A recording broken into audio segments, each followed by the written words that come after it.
예, 질문 있으세요? 제가 그 과제를 또 하나 두 번째 과제 또 하나 이 클래스에 업로드를 했습니다. 그래서 제가 듀를 26일로 해놓은 것 같은데요. 26일까지 과제를 제출하시면 될 것 같고, 그 다음에 과제가 세 번 있을 테니까 26일에 하시고, 그 다음에 과제를 이제 그때쯤에 제가 또 하나 어사인하도록 하겠습니다. 그 다음에 이번 주 안에 기말 시험 날짜를 제가 다시 한번 확정을 해서 기말 시험 주에는 서버에 어떤 문제가 생길지 알 수 없기 때문에 작년 2학기 때죠. 서버가 한번 다운돼 가지고 시험을 보다가 다운되는 경우가 한번 있었습니다. 그래서 어떻게 될지 모르니까 우리 한 주 앞당겨서 기말 시험을 보고요. 날짜는 제가 정해서 어차피 우리 수업 시간에 볼 테니까 정해서 알려드리도록 하겠습니다. 또 질문 있어요? 그 다음에 이제 우리 수강생 숫자는 사실 굉장히 많은데 실제로 이제 그 실시간 줌에 로그인해서 강의를 듣는 학생들은 별로 많지 않습니다. 우리 지금도 한 40명 조금 안 되는데요. 수강생 수는 이거보다 훨씬 많은데, 그래서 오늘도 제가 필요하면 그럼 시험에 도움이 되는 이야기들을 좀 하도록 하겠습니다. 오늘부터 보려고 하는 내용은 이제 12장 통화정책과 필립스 곡선이고요. 통화정책을 머니터리 펄러시라고 하고 필립스 커브는 전에 잠깐 이야기한 적이 있습니다. 통화정책의 궁극적인 목적은 그러니까 사실 통화정책을 수행하는 기관이 있죠. 그 기관이 바로 한국은행입니다.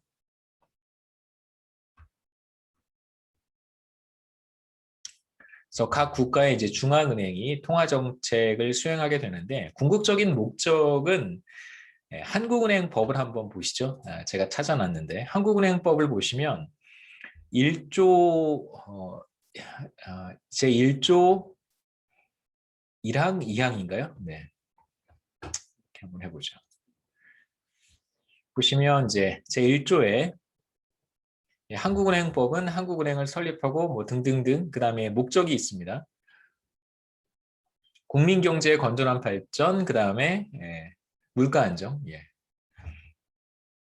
그래서 효율적인 통화 신용 정책, 통화 정책과 신용 정책을 포함하는 것입니다. 그래서 머니터리 팔러시와 크레딧 팔러시가 다 포함이 되어 있는 거고요.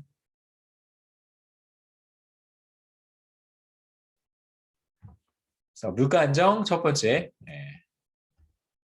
뭐 물가 상승률을 어떻게 한다, 물가 안정 목표제를 명시적으로 채택을 하고 있는데 그 얘기도 나중에 제가 간단하게 말씀드릴게요.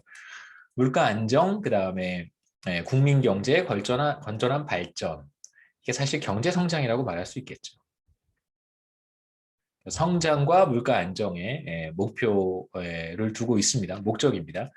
그 다음에 사실은 그 글로벌 금융 위기가 발생하기 전까지는 사실 이 1조가 이거 하나밖에 없었는데 글로벌 금융 위기가 발발한 다음에 이제 2항이 추가가 됐어요. 두 번째가 뭐냐면 금융 안정입니다. 그러니까 사실 개인적으로는 저는 이제 거시경제학에서 주로 노동시장을 보는 사람이잖아요. 그래서 개인적인 입장에서는 좀 불편하죠. 여기에 고용이 들어갔었으면 더 좋았을 텐데 최근에 그 국회에서 고용에 대한 어떤 뭐 명시적인 문구를 한국은행법에 추가해야 된다라고 하는 논의가 좀 있었다고 합니다. 근데 더 이상 뭐 논의가 진행되지는 못했고요. 작년 지금 이제 노동시장이 굉장히 안 좋아졌으니까 팬데믹 상황에서 고용 지표도 우리가 한국은행이 고려했으면 좋겠다 이런 얘기들을 이제 국회에서 나눴었는데 뚜렷한 어떤 가시적인 성과가 있었던 것은 아니고 글로벌 금융위기 이후에 이제 금융 안정, 매크로 프루덴셜이라고 합니다. 거시 건전성이라고 부르기도 하고요. 큰 틀에서 보면 이제 거시 건전성, 매크로 프루덴셜이라고 우리가 보통 부르죠. 그래서 거시 건전성 혹은 이제 금융 안정을 유의하여야 한다. 그래서 아마도 조금 뭐 너무 너무 앞선 이야기이기는 하지만 최근에 이제 물가 상승률 상승 압력이 굉장히 커졌습니다. 전 세계적으로 이제 인플레이션율이 상승하기 시작했고 한국 같은 경우에도 지난달 물가 상승률이 최근 들어서는 사실 가장 높은 수준을 기록을 했어요. 제 생각에는 이제 글로벌 경제가 회복 국면으로 들어가면서 물가 상승률의 압박은 더 커질 것이고 제가 관련한 동영상을 준비를 했으니까 이따가 또 보여드리도록 하겠습니다. 그런 상황에서 금리를 인상하는 것이 미국이라든가 뭐 유럽 중앙은행이라든가 몇몇 국가들의 정책 수단이 될 것 같은데 과연 한국도 비슷한 방향으로 금리를 인상할 수 있을 것인가, 물가 안정을 위해서 금리를 인상할 수 있을 것인가. 가장 큰 문제는 사실 이거겠죠, 그렇죠? 예. 그러니까 작년, 재작년 부동산 문제가 굉장히 심각하게 대두되면서 가계부채가 빠른 속도로 늘어났습니다.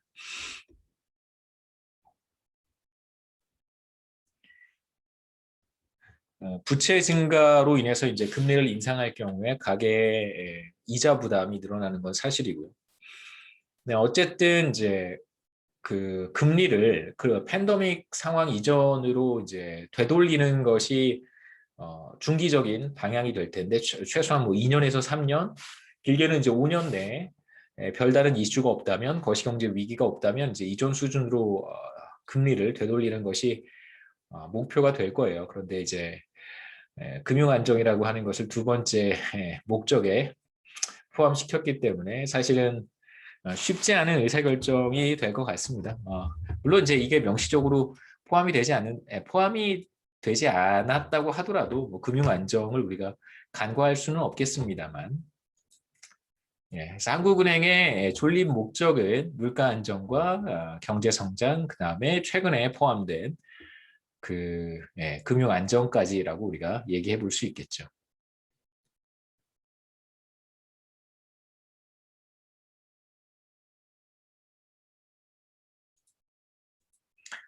다시 돌아가서 통화 정책의 궁극적인 목적이라고 한다면 물가 안정. 그러니까 한국은행과 몇몇 중앙은행들은 단순히 그냥 물가 안정이라고 하는 그냥 어떤 좀 추상적인 목적을 달성하는 것이 아니고요. 구체적인 실행 플랜을 가지고 있는데 구체적인 물가 안정의 방식이 바로 여러 가지가 있을 수 있어요. 물가 안정을 위한 여러 가지 방법들이 있을 텐데 그중에 어떤 것을 채택하고 있냐면 인플레이션 타겟팅이라고 하는 것을 채택하고 있습니다. 우리말로는 그냥 물가 수준 목표제라고 하고요. 중앙은행이 그 국민들과 약속을 하는 거예요. 2%의 물가 상승률을 우리가 달성하겠다.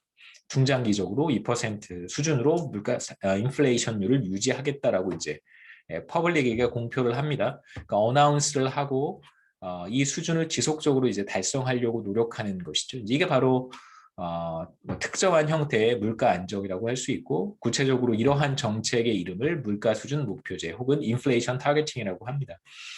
그다음에 잠깐 보여드렸던 것처럼 국가별로 조금 차이가 있지만 경제 성장과 완전 고용 달성을 이제 명시적으로 제시를 하죠. 그래서 미국 중앙은행 같은 경우에는 이제 경제 성장과 완전 고용 달성이라고 하는 목적을 명시적으로 이제 제시를 하고 있고 한국은행 같은 경우에는 이제 완전 고용 달성이라고 하는 건 무슨 뜻이냐면 자연 실업률 수준으로 실업률을 떨어뜨리겠다는 것입니다.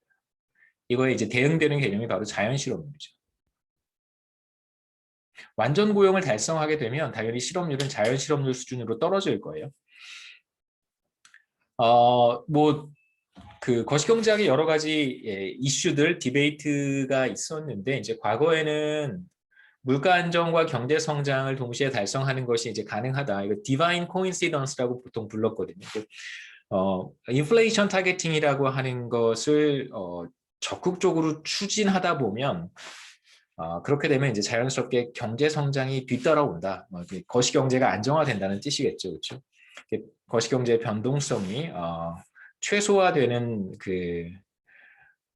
최소화될 수 있다라고 하는 것이 이제 디바인 코인시던스의 핵심 내용이었었는데 사실 이론적으로 성립해요. 거시경제학자들이 많이 스터디를 했었습니다만 안타깝게도 글로벌 금융위기가 터지면서 사실 이제 경제 성장이라고 하는 것과 물가 안정, 인플레이션 타겟팅 사이에 이제 괴리가 발생하기 시작했고 더 이상은 이 둘이 동시에 이 둘 물가 안정과 경제 성장이라고 하는 것을 동시에 달성하는 것은 사실상 어렵다라고 생각을 하고 있습니다.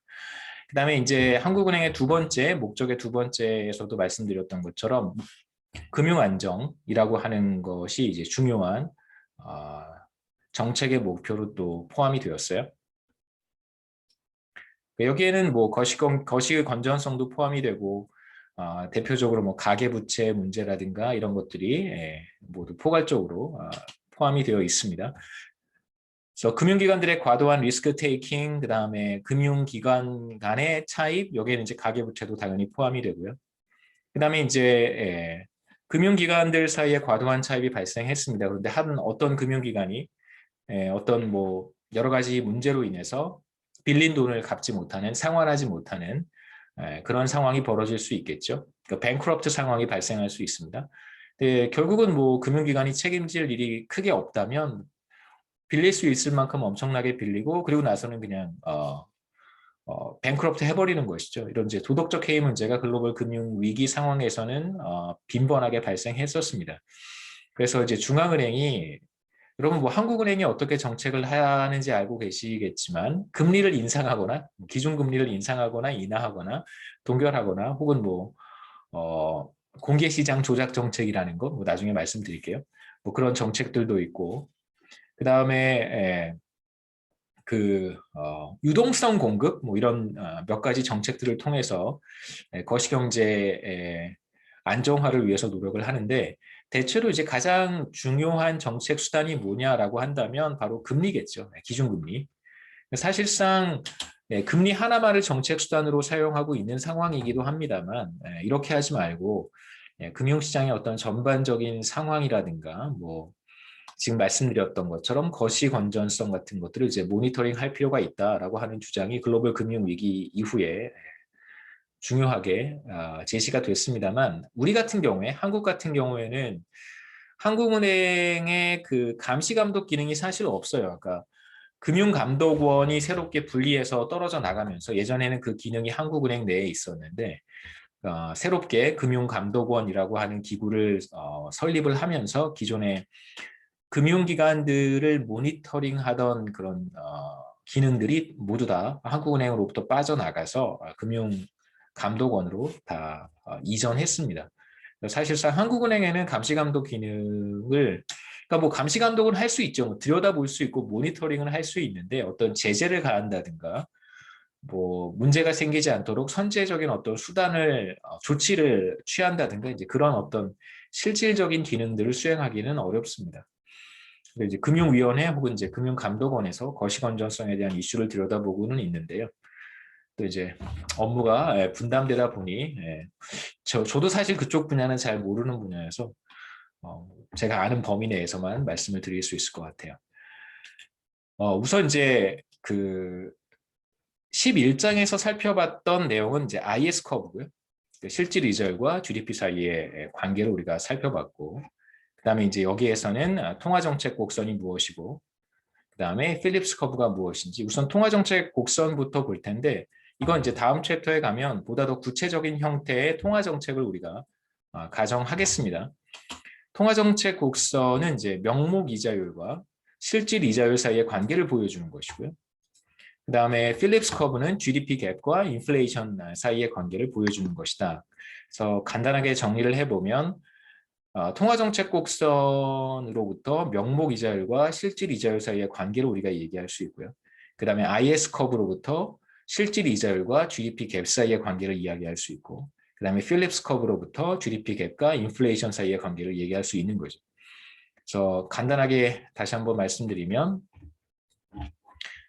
명목 이자율, nominal interest rate과 실질 이자율 사이의 관계가 있을 것이고 실질 이자율과 그 다음에 GDP 갭 사이의 관계, 그 다음에 GDP 갭과 인플레이션 사이의 관계가 있겠죠. 그래서 우리가 사실상 IS 커브에서 봤던 것은 이 둘 사이의 관계이고 지금 보려고 하는 통화정책 곡선은 사실 이 둘 사이의 관계. 그 다음에 이어서 보려고 하는 필립스 커브는 이 둘 사이의 관계입니다. 사실상 중앙은행은 기준금리를 통해서 시장 명목이자율에 명목금리에 영향을 미치려고 할 것이고요. 가격 조정이 원활하게 이루어지지 않는 상황에서 가격이 경직적이든가 아니면 이제 인플레이션, 기업들의 가격 조정이 원활하지 못한 상황에서는 당연히 실질이자율에 영향을 미칠 것이고 명목이자율이 실질이자율의 변화는 경제를 리세션으로 끌고 갈 수도 있고 아니면 붐으로 끌고 갈 수도 있습니다. 그 결과 이제 인플레이션이 나타나겠죠. 일련의 과정을 이제 우리가 여기서부터 차례차례 살펴보고 12장으로 넘어가서 13장으로 넘어가서 죄송합니다.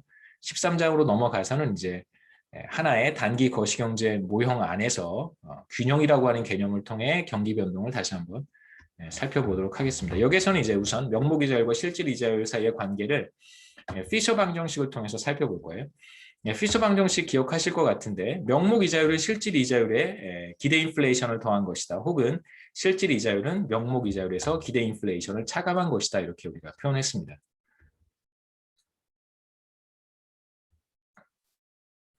다음 기회 인플레이션을 T 시점에 가용한 모든 정보를 사용해서 예상해 보는 것이죠.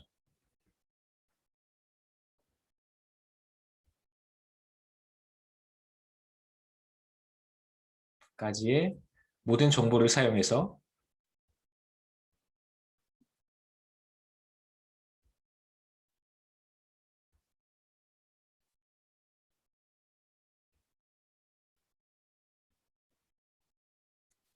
그래서 우선 그 명목이자율이 어떤 방식으로 실질이자율에 영향을 미칠 수 있는가에 대한 그 경로를 메커니즘을 이해하기 위해서요. 우선 뭐 간단하게 한번 가정을 해보겠습니다.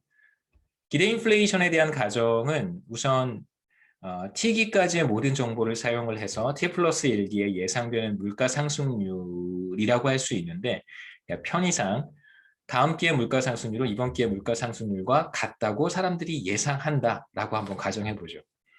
사실 다음 기회 지금 우리가 5월 중순을 지나고 있는데 5월 중순이기 때문에 아직 5월 달에 물가 상승률을 알 수 없어요. 5월이 끝나고 6월에 가면 5월의 물가 상승률을 우리가 사후적으로 확인할 수 있습니다. 그럼 이제 5월의 물가 상승률이 과연 몇 %일까를 예상을 해야 되는데 가장 적합한 예상은 아마도 4월의 물가 상승률과 크게 다르지 않을 것이다라고 보겠다는 것이죠. 그렇게 여러분 생각해 주시면 좋겠습니다. 물론 이제 필립스 커브에 가서는 조금 또 다른 가정을 제가 여러분들께 소개를 할 텐데 우선 당분간은 이 가정을 사용을 하겠습니다. 그 다음에 중앙은행이 실제로 그 통화정책에서 사용하는 금융통화정책에서 사용하는 이자율은 기준금리고요. 미국 같은 경우에는 이제 연방기금금리라고 번역하는데 Federal Funds Rate입니다.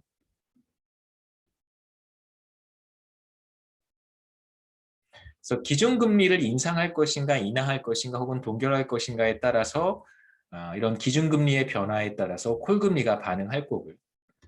그래서 콜금리는 이제 금융기관 간에 그러니까 은행들 사이에서 이제 자금 거래를 많이 한단 말이에요. 갑작스럽게 현금이 캐시가 필요한 경우가 있겠죠. 예를 들면 뭐 우리은행에서 갑작스럽게 이제 캐시가 많이 필요합니다. 그러면 뭐 KB은행에서 잠깐 하루 정도 빌려서 캐시를 마련할 수도 있고요. 그럼 이제 그 다음 날이 되면 보통 24시간 거래니까 일일물이라고 하거든요. 24시간 내에 이제 상환을 해야 돼요. 보통 이제 금융기관 사이의 신뢰관계가 돈독하다면 대체로 돈독하죠, 그렇죠?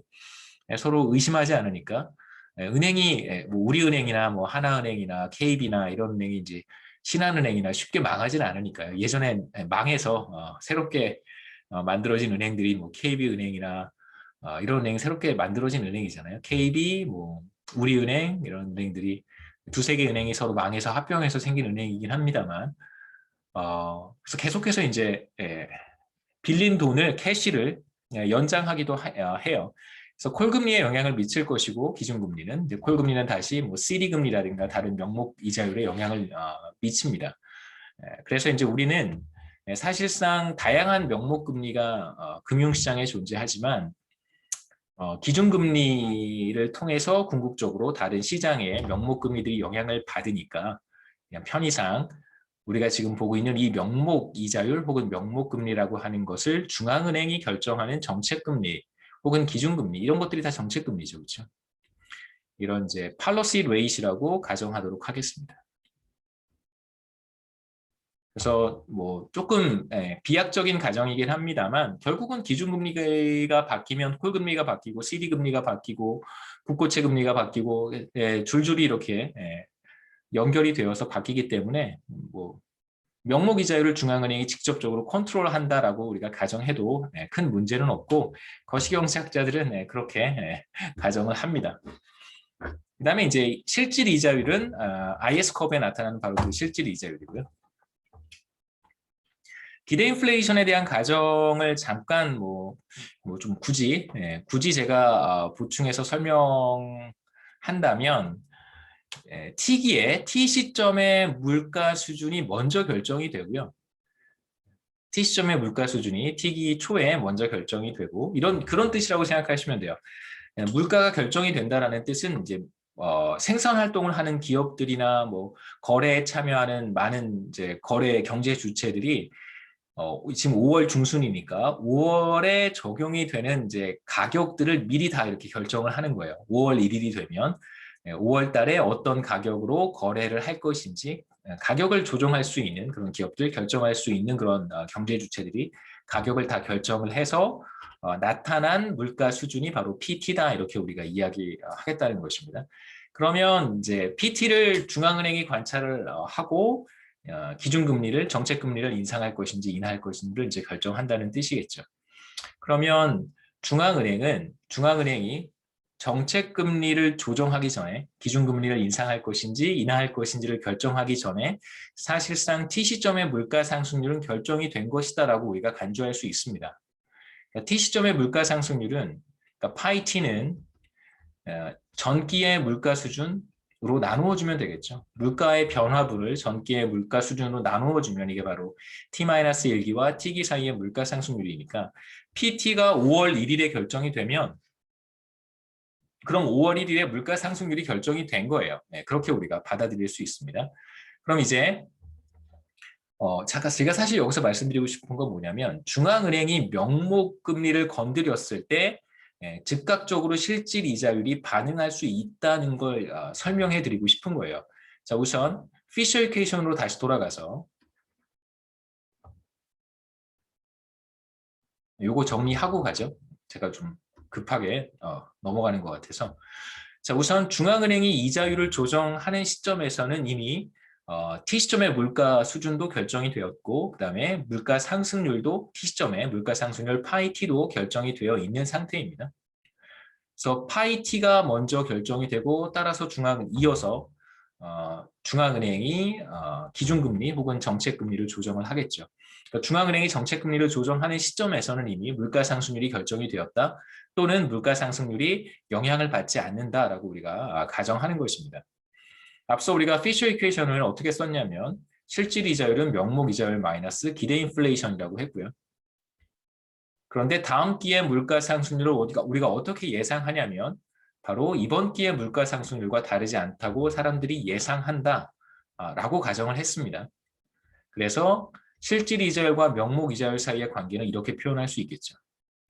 자, 이제 무슨 얘기를 하고 있는 거냐면 중앙은행이 기준금리를 인상할 수도 있고 인하할 수도 있어요. 그게 바로 명목 이자율입니다. 명목 이자율을 높일 수도 있고 낮출 수도 있는데 그러한 의사결정을 하는 단계에서는 이미 물가 상승률이 결정이 되어 있기 때문에 명목 이자율을 1%포인트 인상할 때 실질 이자율이 정확히 1%포인트 인상이 되겠죠. 왜냐하면 물가 상승률이 이미 결정이 되어서 명목 이자율의 변화에 반응하지 않을 테니까요. 우리가 이제 이런 메커니즘을 생각해 볼 수 있습니다. 그러니까 물론 현실에서는 명목 이자율이 변화하면 기대 인플레이션이 당연히 변할 수밖에 없어요. 그러니까 사실 이게 피셔 이퀘이션이니까 이 피셔 이퀘이션을 들여다보면 중앙은행이 명목 이자율을 인상하거나 인하할 때 당연히 기대 인플레이션이 반응하겠죠. 이건 경제 주체들이 다음 기회 물가 상승률이 어떠할 것인가에 대한 예상을 보여주고 있는 거잖아요. 중앙은행이 금리를 인상했다고 하는 것은 대체로 금리 인상은 대체로 경기를 위축시키는 경기가 과열되었을 때 중앙은행이 취하는 액션입니다. 그렇기 때문에 경기가 과열된 경기가 쿨다운하거나 혹은 심한 경우에는 이제 리세션의 가능성도 사람들이 생각을 하는 거예요. 그럼 다음 기회 물가 상승률이 높을 거라고 예상하지는 않겠죠. 경기가 과열되고 있고 중앙은행이 그걸 막기 위해서 금리를 인상했기 때문에 앞으로 물가 상승률이 높을 거라고 예상할 수도 있겠지만 정반대로 이제 물가가 안정돼서 하락할 것이다라고 예상할 수도 있을 거예요. 그렇기 때문에 이 기대 인플레이션이라고 하는 것은 명목 이자율의 변화에 반응할 수밖에 없습니다. 여기에서는 일단 우리가 분석의 편의를 위해서 이것들이 어떤 방식으로 기대 인플레이션에 영향을 미치는가도 우리가 얘기를 해야 되잖아요. 굉장히 복잡한 문제여서 여기에서는 단순하게 중앙은행이 명목 이자율을 조정할 때 물가 상승률은 기대 인플레이션이라고 하는 것은 이미 결정이 돼 있어서 기대 인플레이션이 명목 이자율의 변화에 영향을 받지 않는 것으로 우리가 가정하도록 하겠습니다. 그렇다면 중앙은행이 명목 이자율을 통해서 사실상 실질 이자율을 직접적으로 통제하는 그런 결과가 되겠죠. 물가 상승률, 기대 인플레이션이 영향을 받지 않는다면 중앙은행이 명목 이자율을 0.25%포인트 인상했을 때 실질 이자율이 1대1로 반응할 거예요. 실질 이자율이 0.25%포인트 상승하겠죠. 사실상 우리가 어떠한 통화정책의 형태를 가정하느냐에 따라서 마치 중앙은행이 실질 이자율을 컨트롤하는 것처럼 얘기할 수도 있습니다. 사실상 우리가 그렇게 여기서 보겠다는 거죠. 그래서 통화정책 곡선과 IS 커브를 제가 결합해서 간단하게 설명을 드릴 거고요. 다음 장 13장에 가면은 우리가 구체적인 형태의 통화정책 어떤 그 통화정책의 하나의 형태이죠. 네, 그걸 가정하겠습니다.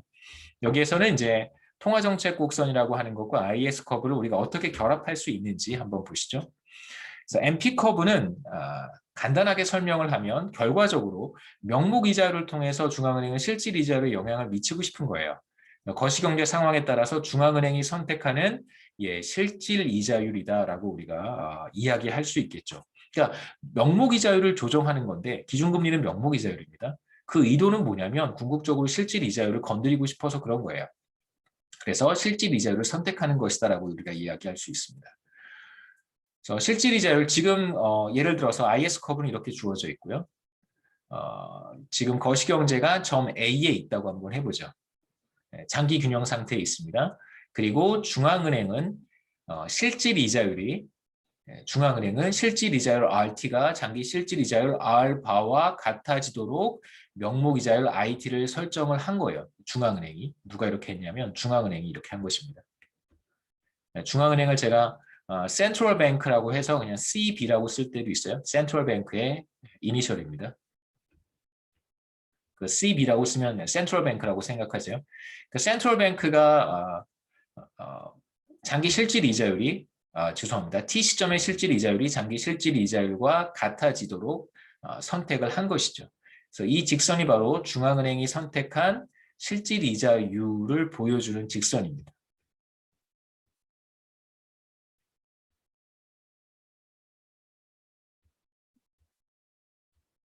다시 말씀드리지만 중앙은행이 어떻게 실질 이자율을 선택하는가?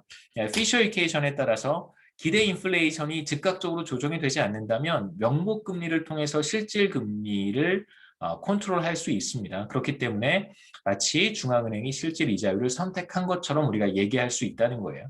그러니까 실제로는 그렇지 않죠. 실제로는 중앙은행이 실질 이자율을 건드리지는 않습니다. 건드리지 못하고요. 실질 이자율은 이렇게 명시적으로 이거다라고 말할 수도 없잖아요. 우리가 피셔 이퀘이션을 통해서 이제 간접적으로 도출할 수 있는 이자율이기 때문에 그렇습니다. 그러니까 실제는 하지만 실제 하는 개념이지만 많은 사람들이 의사결정을 할 때 집을 예를 들어서 집을 살지 말지 의사결정을 할 때 은행에서 이제 대출을 받아야 되고요. 그다음에 이제 앞으로 집값이 얼마만큼 상승할지 이런 거 다 생각한단 말이에요. 그런 의사결정을 할 때 진짜 중요한 게 은행의 명목 이자율일까? 그렇지 않을 거예요. 실질 수익률, 실질 이자율을 염두에 두고 의사결정을 합니다. 그래서 실질 이자율은 존재하는 개념이에요. 그러니까 현실에서는 보이진 않지만 기회비용 이런 거 존재하는 개념이잖아요. 실제로 기회비용이 뭐다라고 아무도 얘기하진 않지만 경제학에 존재하는 개념이고, 그 다음에 균형이라고 하는 것도 이게 균형이다, 이게 균형이다라고 말할 수는 없지만 실제 하는 개념인 거죠.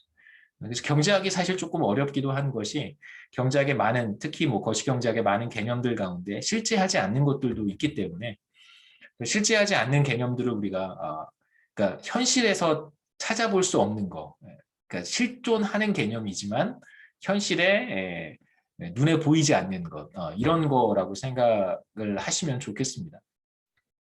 그래서 명목이자율을 만약에 중앙은행이 인상을 한다면, 명목이자율을 인상을 했습니다. 그러면 실질이자율이 그에 따라서 반응할 거예요. 따라서 상승하겠죠. 다시 말하면 중앙은행이 선택한 실질이자율이 원래는 R 바에 있었는데 이 실질이자율이 이제 R 프라임으로 상승하겠죠. 이 메커니즘은 명목이자율을 인상했기 때문에 그렇습니다. 그러면 IS 커브를 따라서 점 A에서 점 B로 거시경제가 이동할 것이고, 이 이동은 이제 경기 침체로 나타나겠죠. GDP 갭이 마이너스가 되니까.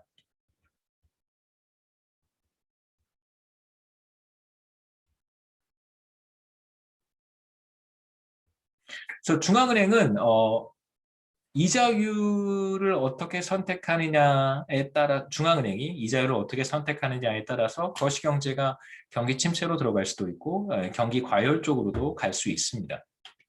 그걸 이제 중앙은행이 선택할 수 있는 것이죠. IS 커브는 주어져 있으니까. 통화정책 곡선에서 이제 주택 거품이 버블이 터지는 경우를 한번 생각해 보려고 하는데요. 지금 저기 조짐이 좋지 않죠, 그렇죠? 네,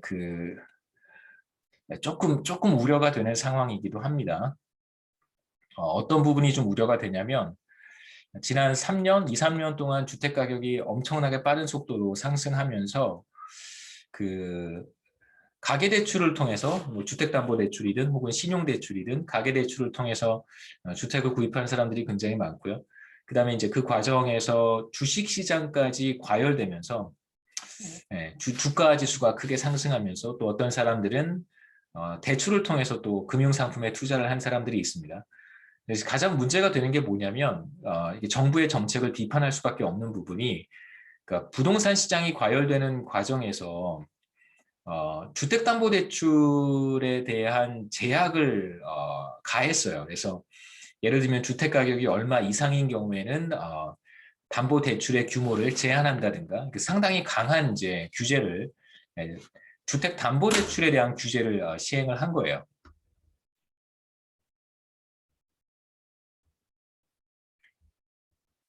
그러니까 집값이 지나치게 비싼 주택의 경우, 뭐 8억, 9억이 넘어가는 주택의 경우에는 담보대출을 상대적으로 적게 받게 했고, 주택 가격이 비교적 낮은 뭐 5억, 6억대의 주택, 아파트에 대해서는 이제 담보대출을 조금 더 제너러스하게 시행하도록 가이드라인을 잡았습니다.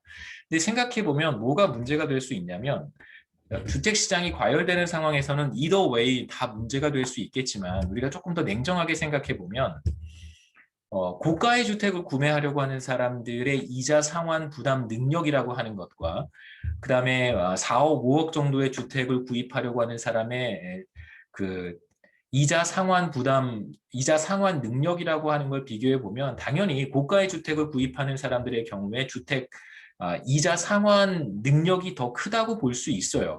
근데 지금 정부의 부동산 시장 담보대출과 관련해서 정부의 정책은 어떤 방향이었냐면, 그러니까 상환 능력이 있는 사람한테는 많이 빌리지 못하게 제약을 가한 거고, 상환 능력이 상대적으로 적어 보이는 사람들에게는, 물론 반드시 그런 건 아닙니다만, 그냥 일반적으로 판단해 보면 상환 능력이 상대적으로 적은 사람들에게는 조금 더 제너러스하게 대출을 해준 그런 상황이 된 거예요.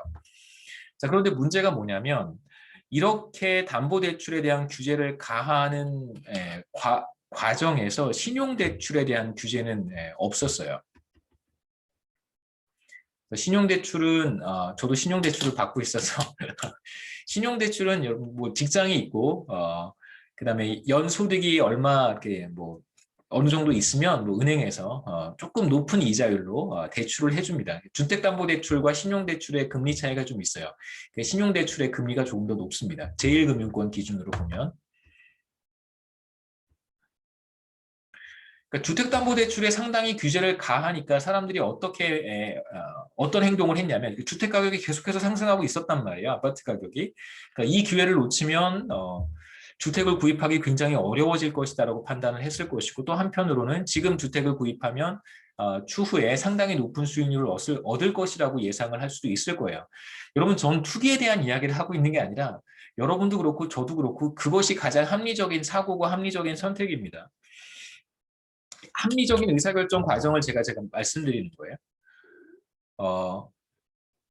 주택담보대출에 규제가 들어가게 되니까 사람들이 어떤 액션을 취했냐면 금리가 조금 높지만 그럼에도 불구하고 신용대출을 통해서 자금을 조달하는 것이 더 합리적이라고 생각했던 거예요.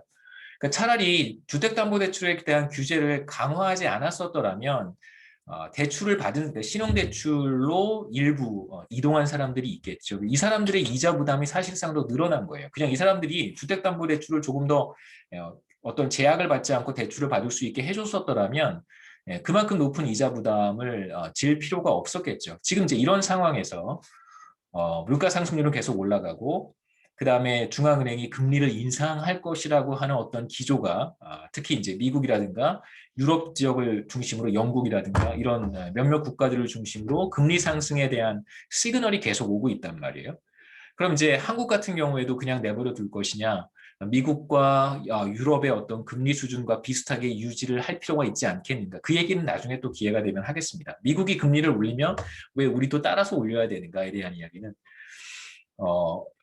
여하튼 그런 이제 금리 인상에 대한 압박이 계속해서 존재하고 있어요. 그러면 결국 금리가 인상이 되었을 때 someday 인상이 되겠죠. 그렇죠? 인상이 되었을 때 우리는 이제 예상하지 못한 부작용들이 나타날 가능성이 있다고 얘기할 수 있습니다. 그러니까 결국은 정부의 부동산 규제라고 하는 것이 얼마나 근시안적이었었던가를 우리가 생각해 볼 수 있는 거죠. 조금 더 긴 타임 호라이즌에서 생각해 봤었다면 금리는 당연히 정상화되어야 되는 거고요. 지금 0.5% 수준까지 떨어졌는데 기준금리가 결국은 1.25% 수준까지 돌아가야 정상화되는 거란 말이에요. 팬데믹 상황 전이기 때문에. 그러면 쉽지 않은 여정이 우리한테 남아 있습니다. 그래서 결국 금리가 인상이 되고 많은 가구들, 주택담보대출을 받은 가구들, 상당히 많은 금액을 대출받은 가구들이 적지 않단 말이에요. 그 다음에 주식 투자라든가 비트코인 투자를 위해서 대출을 받은 사람들도 상당수 있습니다. 그 다음에 말씀드렸듯이 신용대출도 굉장히 많이 늘어났고요.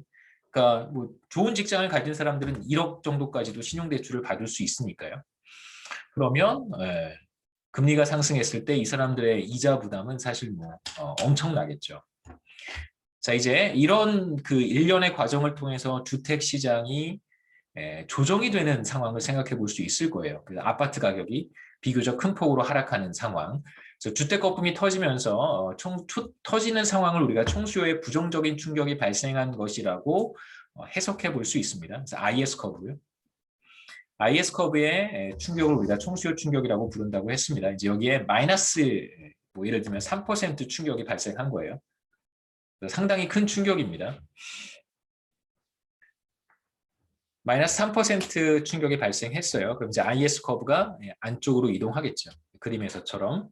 그래서 최초의 장기 균형 상태인 점 A에 있었다고 우리가 가정을 했을 때 3% 크기의 총수요 충격이 발생한다면 IS 커브가 이제 좌측으로 이동할 텐데 좌측으로 왼쪽으로 정확히 3%만큼 이동할 거예요. 이 길이가 정확히 3%겠죠. 충격의 크기만큼 이제 왼쪽으로 이동할 거예요.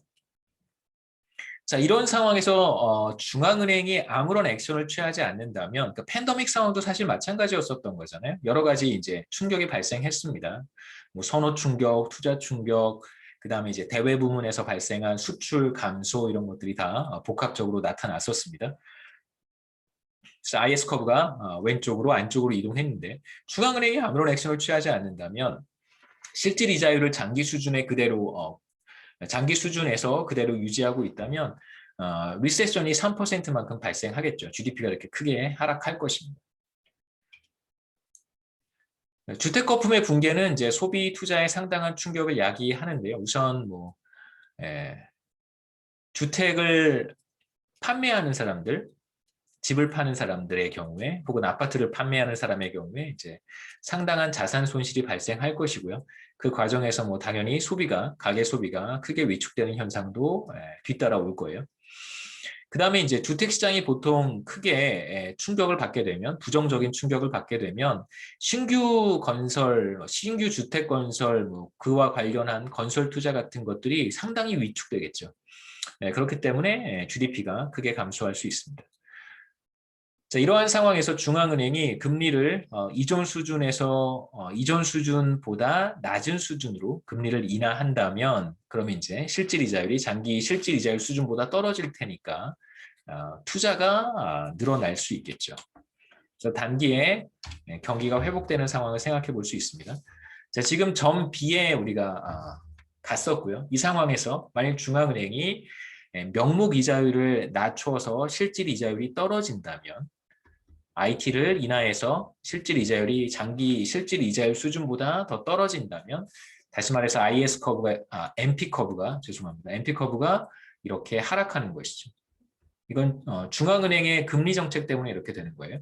통화 정책 혹은 통화 정책 때문에. 그러니까 왜 금리 정책을 통화 정책이라고 부르냐면요. 그러니까 사실 중앙은행이 지금 뭐 돈 갖고 무슨 정책을 하는 게 아니잖아요. 뭐 유동성을 공급할 수 있습니다. 뭐 오픈 마켓 오퍼레이션이라고 해서 공개 시장 조작 정책이라고 하는 거, 뭐 채권 시장, 채권을 사고 파는 이제 그런 액션을 해서 유동성을 공급하기도 하고 유동성을 흡수하기도 하는데, 근데 그런 정책보다는 사실 이제 기준금리를 인상하고 인하하고 동결하고 이런 형태의 정책을 사실은 이제 현대 거시경제 에서는 이야기를 한단 말이에요. 그런데 왜 이거를 금리 정책이라고 잘 안 부르고 통화 정책이라고 부르냐면 한국의 뭐 기준금리 혹은 미국의 Federal Funds Rate을 통해서 정책을 시행한 게 불과 20년밖에 되지 않아요. 그러니까 2000년대가 되어서야 금리 인상, 금리 인하 이런 것들을 통해서 이제 통화 정책을 시행을 한 거거든요. 그 패러다임이 좀 바뀐 거예요. 근데 거시경제학의 역사는 존 메이나드 케인즈부터 시작이 되잖아요. 벌써 100년 다 돼간단 말이에요. 거시경제학이 태동한 지. 옛날에는 금리 정책이라고 하는 게 없었기 때문에 정말로 중앙은행이 돈을 찍어냈어요. 정말로 중앙은행이 돈을 찍어서 재무부에 갖다 주거나 재무부가 발행한 국채죠. 국채를 받고 통화를 건네주는 방식으로 진짜 통화량이라고 하는 달러를 가지고 정책을 했습니다. 과거에 한국은행도 거시경제에서 한국은행도 과거에는 유동성을 가지고 정말 통화를 가지고 정책을 했어요. 그래서 그거에 기원해서 중앙은행의 정책을 이렇게 머니터리 팔러시라고 부릅니다. 통화를 써서 실제로 돈을 써서 정책을 했기 때문에 그런 것이죠. 그래서 지금도 중앙은행이 이제는 통화량을 관리하는 정책에서 선회해서 보통 이제 금리 관리를 하는데 그 얘기도 제가 나중에 하겠습니다. 왜 통화량을 관리하지 않고 이자율 관리로 돌아섰는가? 뭐 과거에는 통화량을 관리했기 때문에 그 단어가 그대로 남아 있는 거고요.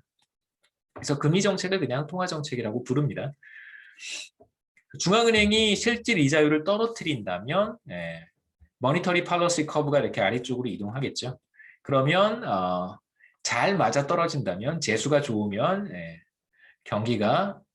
거시경제가 점 C로 이동할 수 있고 그렇게 되면 정확히 발생한 충격 마이너스 3%를 완전히 뭐 회복할 수 있는 수준이 되는 것이죠. 우연히 그럴 수 있다면 이것에 대한 몇 가지 이제 우려는 있습니다. 이런 이제 정책을 보통 거시경제 안정화 정책이라고 부르는데요. 스테빌라이제이션 팔러시라고 합니다. 통화 정책이나 재정 정책을 통해서 경기를 안정화시키려고 하는 그러한 정책들을 우리가 안정화 정책이라고 하고요. 안정화 정책에 대한 이제 두 가지 우려는 첫 번째는 미세 조정이 쉽지 않다는 거예요. 그러니까 여러분 작년에 기억하실 거라고 생각하는데 작년에 팬데믹 시작하고 나서 중앙은행이 이렇게 쭈삣쭈삣 하다가 이제 금리를 두 차례 연달아 인하를 했습니다. 처음에는 약간 좀 선제적 대응을 하지 못했어요. 저는 왜 저러지라는 생각이 있었는데 선제적 대응을 못하다가 제 생각에는 약간 늦게 금리를 인하를 했습니다. 그리고 나서 추가로 한 번 더 인하를 했는데요. 이게 이제 충격이 발생했을 때 지금 뭐 주택 거품이든 팬데믹 상황이든 발생했을 때 몇 퍼센트 금리를 낮추는 것이 최선인지를 알 수 없잖아요. 미리 앞으로 이 그 거시경제 충격이 어떤 방식으로 전개가 되고 이게 얼마나 증폭이 되고 그래서 GDP는 얼마나 감소할 것이고 이걸 사실 알기는 어렵습니다. 선제적으로. 물론 통화 정책이 선제적이긴 하지만 그래서 파인 튜닝 자체가 이제 쉽지 않다는 거고요. 그다음에 재정 정책에서 제가 시차가 존재한다, 렉이 존재한다라는 표현을 했었는데 통화 정책에서도 마찬가지로 렉이 존재합니다. 그러니까 금리를 인하했다고 해서 즉각적으로 그 다음 날 금리 인하를 발표한 그 다음 날 경제가 회복되는 일은 없잖아요.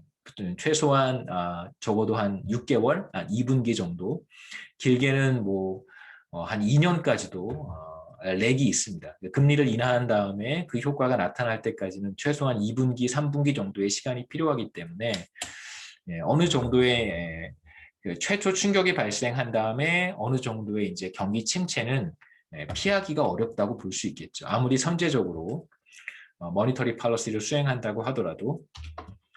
그 다음에 이제 우리가 보려고 하는 두 번째 이슈는 GDP 갭과 인플레이션을 연결하는 것입니다. 우린 지금 명목이자율과 실질 이자율 사이의 관계에 대한 이야기를 했고요. 바로 머니터리 팔러시고 여기에 IS 커브가 있고 그다음에 이쪽에는 필립스 커브가 있겠죠. GDP 갭과 물가 상승률 사이에 이제 어떠한 관계가 있는지 전에 잠깐 이제 그림으로 제가 보여드렸어요. 대체로 GDP 갭과 인플레이션율 사이에는 이제 양의 상관 관계가 있습니다.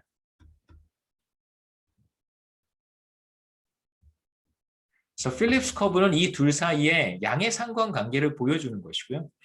그러니까 밀접한 관계가 있습니다. 그 다음에 이 양의 상관 관계를 우리가 트레이드 오프라고 부르기도 했어요.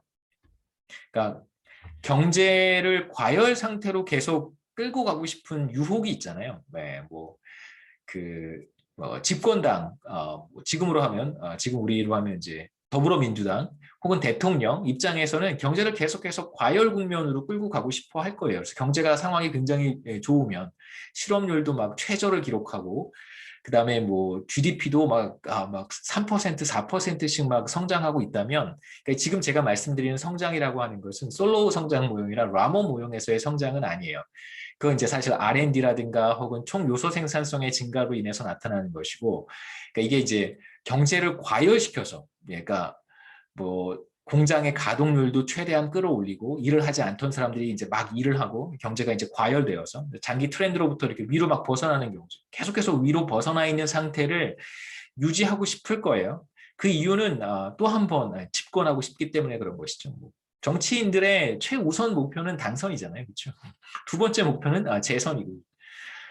집권하는 것이 장기적인 목표이기 때문에 계속해서 경제를 과열 상태로 끌고 가고 싶겠지만 실제로 거시경제는 그렇게 호락호락하지 않다는 걸 보여주는 것이 필립스 커브예요. 그래서 경제를 계속 과열 상태로 끌고 가고 싶다면 그러면 이 둘 사이에 인플레이션과 GDP 갭 사이에 양의 상관관계가 존재하니까 당연히 물가 상승률은 상승할 것이고 물가 상승률이 상승한다는 것은 대한민국의 평균적인 가계의 구매력이 크게 떨어진다는 걸 의미하는 것이죠. 소득의 증가가 없는 상태에서 물가가 상승하면 당연히 마트 가서 장 볼 때 더 많은 비용을 들여야 되는 거고요. 점심에 피자 하나를 사 먹으려고 해도 전에는 뭐 10,000원이면 한 판 사 먹었는데 이제는 막 13,000원, 14,000원씩 줘야 한 판을 겨우 사 먹을 수 있는 치킨 한 마리 시켜도 예전에 15,000원 줬는데 이제는 20,000원씩 내야 되는 그런 상황이 생기는 것입니다. 경제가 과열되면 당연히 물가 상승률이 상승하게 되고 지금 우리가 지금 겪고 있는 상황이 그대로 필립스 커브를 통해서 나타나는 것이죠. 근데 문제는 필립스 커브는 사실 말씀드렸지만 경험적으로 관찰된 거였었어요. 그러니까 데이터에서 그렇게 확인이 됐고 거시경제학자들이 그걸 이론으로 정립을 한 것입니다. 그래서 실제로 제가 이 그림을 첨부하진 않았는데 실제로 이게 GDP 갭이고요. 이게 물가 상승률이라고 한다면 물가 상승률의 변화 분야도 괜찮습니다. 물가 상승률의 변화분이라고 한다면 파이 t 마이너스 파이 t 마이너스 1, 그러니까 전기와 이번기 사이의 물가 상승률의 변화분이에요. 그러니까 전기 대비 물가 상승률이 몇 퍼센트 포인트 상승했는가. 그러니까 경기가 과열되고 있는 상황에서는 당연히 물가 상승률이 상승하려고 할 것이고 리세션에서는 하락하는 경향이 있겠죠. 근데 반드시 이렇게 이런 관계로만 나타나는 것은 아니었었어요. 데이터를 보셨으면 기억하실 텐데 이런 경우도 많이 있단 말이에요. 예. 그렇기 때문에 반드시 경제가 과열된다 그래서 물가 상승률이 상승한다라고 말하기는 어렵습니다만 하지만 이제 우리는 과학적으로 접근을 해야 된단 말이에요. 이건 필립스 커브는 백신은 과학이다 이런 말 들으면서 되게 웃겼는데 그럼 백신은 과학이면 뭐죠 저기 부작용 몇 퍼센트 나오는 그것도 과학이니까 그것도 받아들여야 되는 거잖아요. 근데 내가 거기에 들어갈 수도 있는 거니까 그것도 과학이란 말이에요. 무슨 말을 하는지 저는 잘 모르겠어요. 백신은 과학이다. 뭘 말하고 싶은지 잘 모르겠어요. 예. 내가 과학을 안다. 뭐 이걸 말하고 싶은 건지, 뭐 믿으라는 얘기일 텐데, 그럼 도대체 뭘 믿으라는 건지 잘 모르겠어요. 근데 하여튼 이제 우리도 접근하는 접근 방식은 기본적으로 필립스 커브는 그러니까 의도한 대로 나타나지 않을 수도 있습니다. 이건 경험적인 현상이기 때문에. 하지만 이제 우리는 이걸 이제 이론적으로 정립을 했고 실제로 데이터에서 이렇게 나타나는 이런 관찰되는 이런 부분들은 어떤 다른 요인들이 개입이 되어서 그렇게 나타났을 것이다라고 우리가 가정할 수도 있는 거죠. 그러니까 실제로는 필립스 커브는 이렇게 선 하나로 표현되어야 되는 건데 그렇게 이제 거시경제학자들은 생각하는 거예요. 여러분들도 그런 생각에 어느 부분은 좀 동의하셨으면 좋겠습니다. 믿을 필요는 없는데요. 이렇게 접근한다는 걸 염두에 두셨으면 좋겠어요. 실제로 이렇게 필립스 커브는 직선의 형태로 표현이 되고요. 그 다음에 데이터에서 이렇게 막 나타나는 것들은 어떤 다른 요인들이 작용한 거예요. 그러니까 필립스 커브를 막 이동시키는 어떤 노이즈 같은 것들이 있었다라고 보는 것입니다. 여기에서는 뭐 필립스 커브를 제가 어떻게 도출하는지를 간단한 이삿짐 센터로 구성이 되어 있는 경제 모형을 써서 제가 조금 길게 장황하게 정리를 해놨는데요. 굳이 지난 학기에 한번 해봤는데 이 부분을 설명하지 않고 넘어갔는데 큰 문제가 없더라고요. 그래서 이 부분은 제가 설명하지 않고 넘어가겠습니다. 핵심적인 내용은 뭐냐면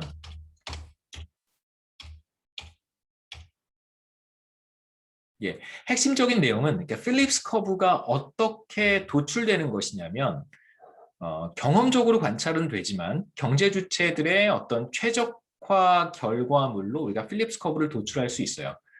그러니까 뭐 소비자들의 효용 극대화 문제로부터 우리가 무슨 수요 곡선을 도출한다든가 혹은 뭐 기업의 어떤 이용 극대화 문제로부터 얼마만큼의 노동을 투입하고 얼마만큼의 자본을 투입하려고 하는가, 뭐 노동 수요 곡선, 뭐 자본 수요 곡선 이런 것들 다 도출한단 말이에요. 미시경제학에서. 그러니까 필립스 커브도 마치 어떻게 도출된 것이냐면 얼마만큼의 가격을 책정하는 것이 나에게 최선인가로부터 필립스 커브를 도출할 수 있다는 것입니다. 그러니까 가격 결정을 할 수 있는 기업들, 마켓 파워를 가지고 있는 기업들이에요.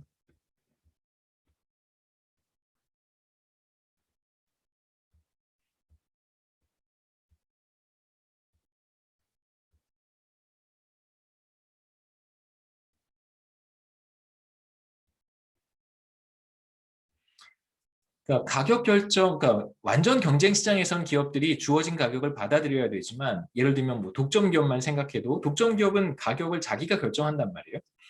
사실 독점 기업을 우리가 보는 것은 아니고 독점적 경쟁 시장이라고 하는 걸 여러분 미시경제학이나 경제학 오론에서 배우셨을 텐데 혹은 뭐 독점적 경쟁 기업, monopolistically competitive한 기업이라고 우리가 보통 부르는데 비슷한 제품을 생산하는 기업들이 되게 많이 있어요. 하지만 이제 조금씩 다른 제품을 생산하는 것입니다. 가장 좋은 예가 식당 같은 거 생각해 보시면 그 바깥에 레스토랑 많이 있잖아요.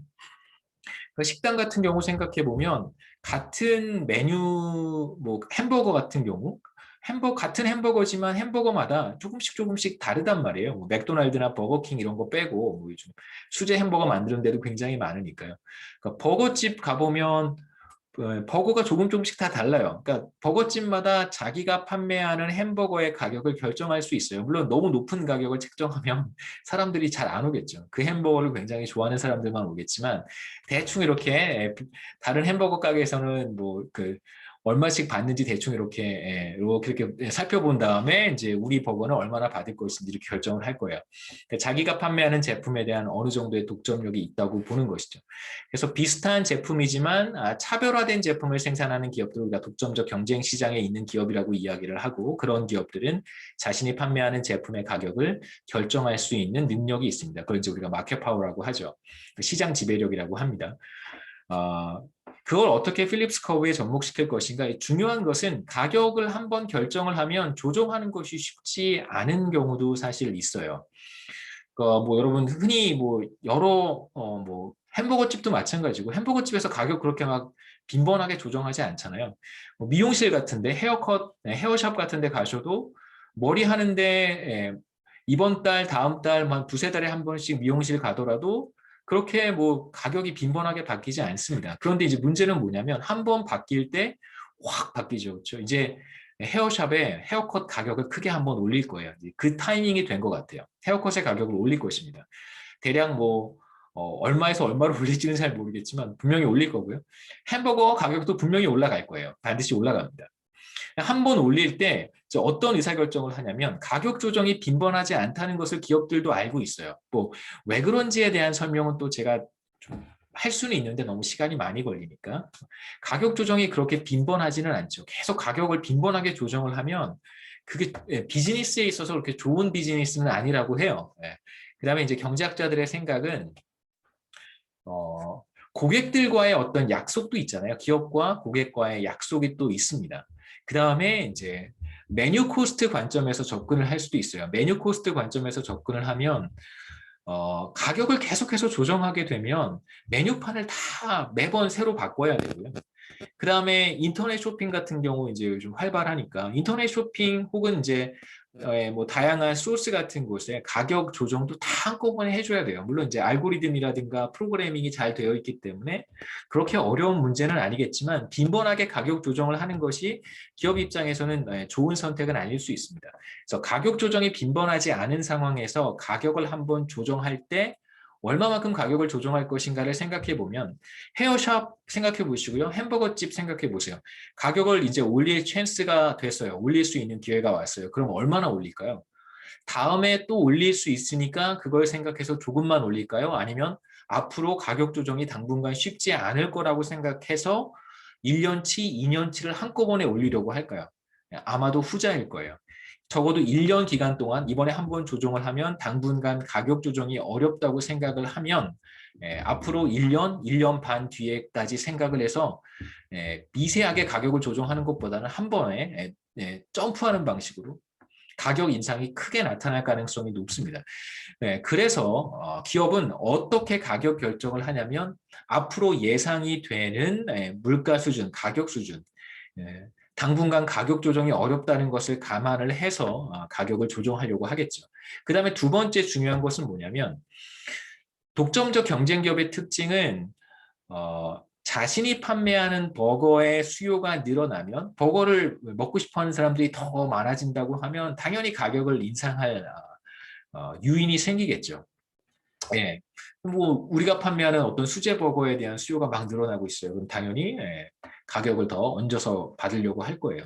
혹은 뭐 특정한 그 뭐 옷 브랜드를 판매하는 그렇죠? 옷을 판매하는 뭐 앱스토어 같은 경우 생각해 본다면 어떤 스토어에서 그 회사에서 판매하는 옷에 대한 수요가 많다면 당연히 프리미엄을 얹어서 가격을 더 받으려고 하겠죠.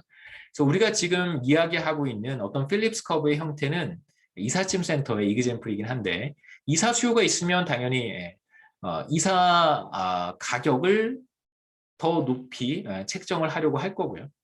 그래서 여기서 GDP 갭이 바로 경제 전체의 수요인데 그럼 뭐 이사 수요가 늘어나는 것, 햄버거에 대한 수요가 늘어나는 것, 혹은 헤어컷에 대한 수요가 늘어나는 것, 옷에 대한 수요가 늘어나는 걸 다 그냥 통칭하는 것입니다.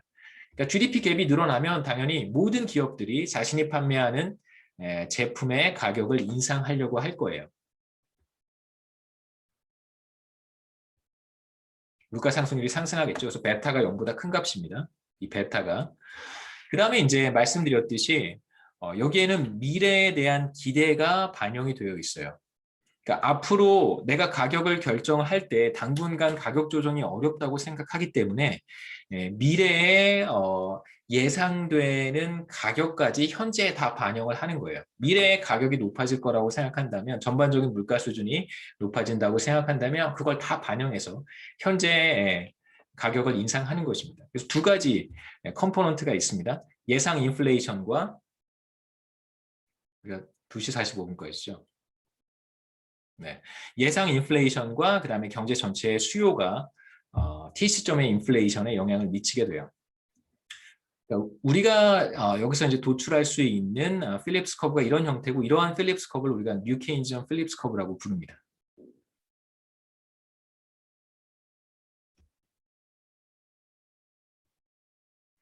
그러니까 이걸 왜 뉴 케인지언이라고 부르냐면요. 기대 인플레이션이 들어가기 때문에 뉴 케인지언이라고 불러요. 그러니까 이전에 올드 케인지언 필립스 커브는 그러니까 오리지널 필립스 커브는 사실 이 기대 인플레이션이 들어가 있지 않습니다. 그래서 기대 인플레이션을 포함시켜서 우리가 이걸 뉴 케인지언이라고 부르고요.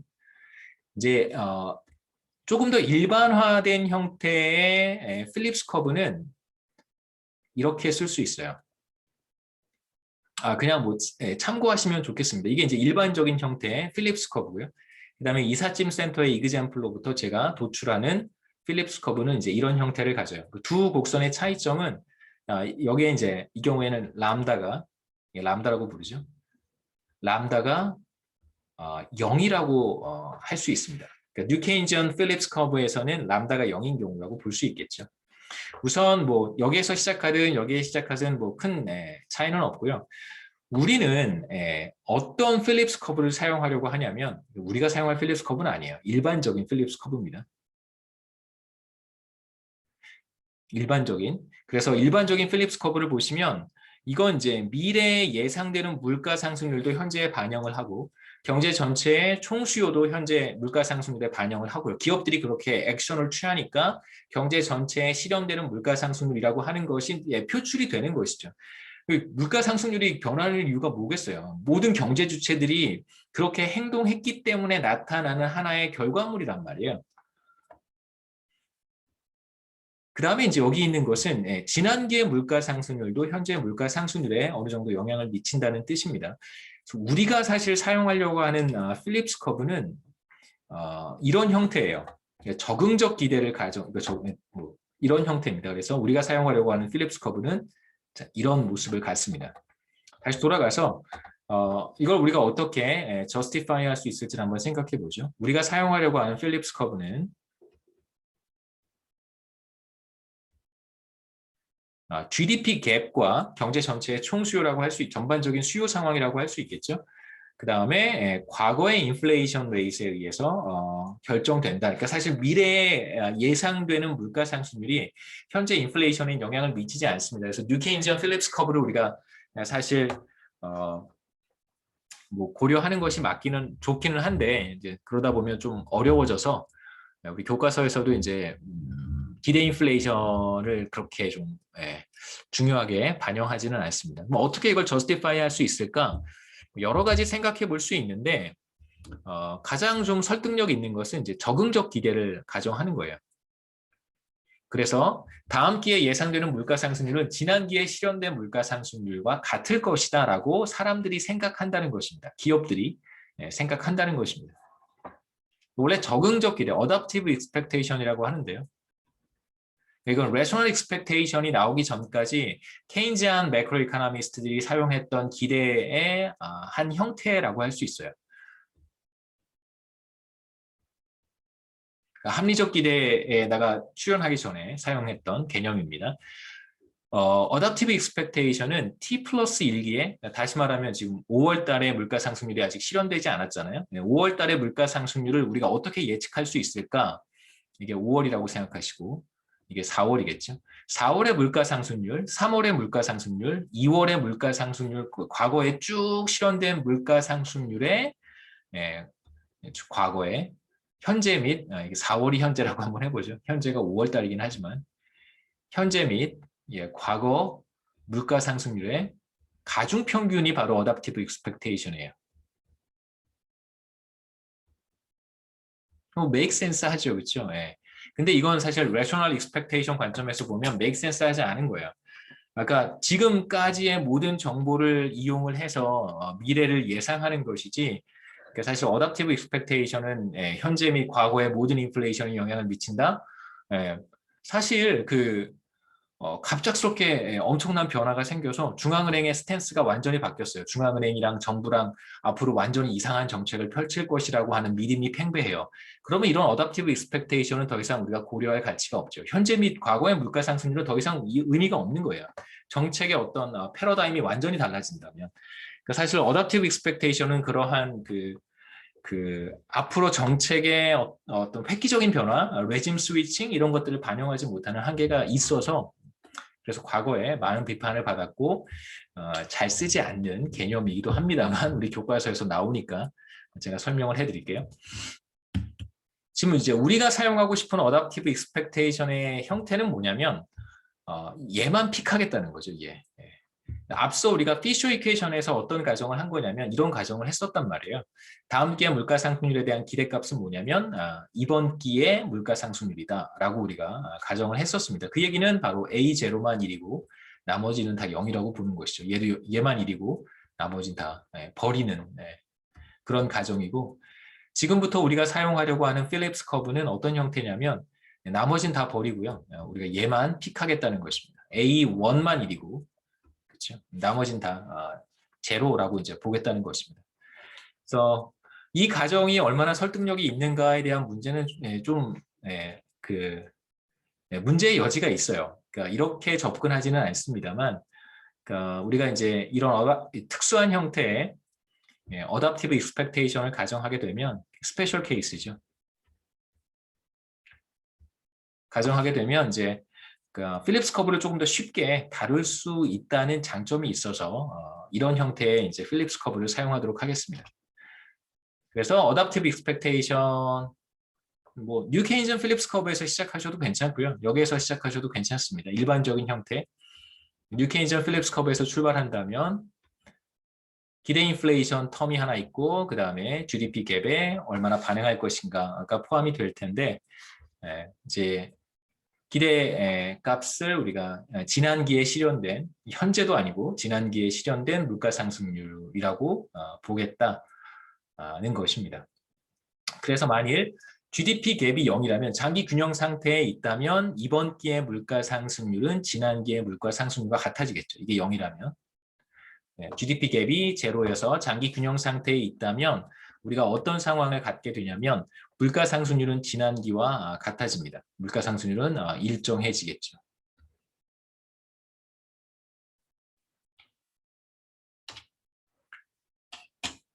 그 다음에 그 IS 커브의 총수요 충격이 있었던 것처럼 필립스 커브에 이제 우리가 충격을 포함시킬 수 있는데, 필립스 커브에 들어가는 충격을 우리가 통상적으로 aggregate supply shock이라고 합니다.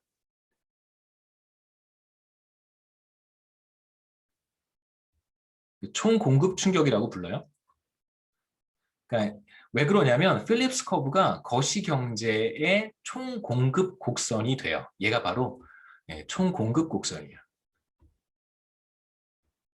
나중에 총 수요 곡선은 뭔지 또 설명을 해드리겠습니다만, 이제 우선 필립스 커브가 총 공급 곡선이고요. 총 공급 곡선에 어떤 충격이 들어가 있기 때문에 그 충격을 총 공급 충격이라고 합니다.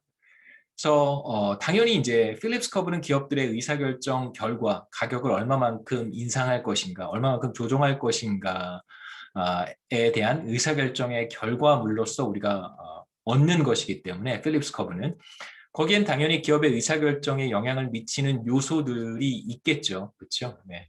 뭐 대표적으로 원유 가격 변화의 충격이라든가 원자재 가격 변화의 충격 같은 비용 충격들이 포함이 될 거예요. 그래서 이러한 충격들을 우리가 뭐 공급 충격이라고 부르는 이유는 뭐 여러 가지가 있습니다만, 우선 이게 이 곡선의 이름이, 필립스 커브의 이름이 총 공급 곡선이기 때문에 거기에 들어가 있는 충격을 공급 충격이라고 부르기도 하는 거고요. 또는 이제 기업들의 의사결정 결과물이잖아요. 가격을 어떻게 조정할 것인가가 기업들의 의사결정의 결과물이기 때문에 기업들에게 영향을 미친다는 의미에서 이걸 이제 공급 충격이라고 부르기도 합니다. 그러니까 생산과 가격 결정에 영향을 미치는 충격이기 때문에 공급 충격이라고 총 공급 충격이라고 부르는 것이고요. 그래서 앞서 우리가 표현했던 필립스 커브에 이렇게 하나를 더해서 이걸 총 공급 충격이라고 부르도록 하겠습니다. 그래서 이제 장기 균형 상태는 어떤 상태냐면 총 공급 충격도 없고 GDP 갭이 0인 상태. 그러니까 트렌드를 따라서 이렇게 쭉 경제가 안정적으로 성장해가는 그러한 상태에서는 필립스 커브로부터 물가 상승률이 이제 일정해진다는 걸 우리가 확인할 수 있겠죠. 그래서 오늘은 여기까지 하면 제 생각에 적당할 것 같습니다. 다음 시간에 이제 필립스 커브 필립스 커브에 이제 디맨드 풀 인플레이션하고 이제 코스트 푸시 인플레이션이 있는데 수요 견인 물가 상승률과 이제 비용 인상 물가 상승률 두 가지 개념을 좀 소개를 하고요. 그다음에 제가 그 슬라이드에 첨부해 놓은 동영상을 하나 보시면 다음 시간에 제가 보지 않고 그냥 넘어가려고요. 그래서 KDI 영상 보고서에 클릭하시면 여기 클릭하시면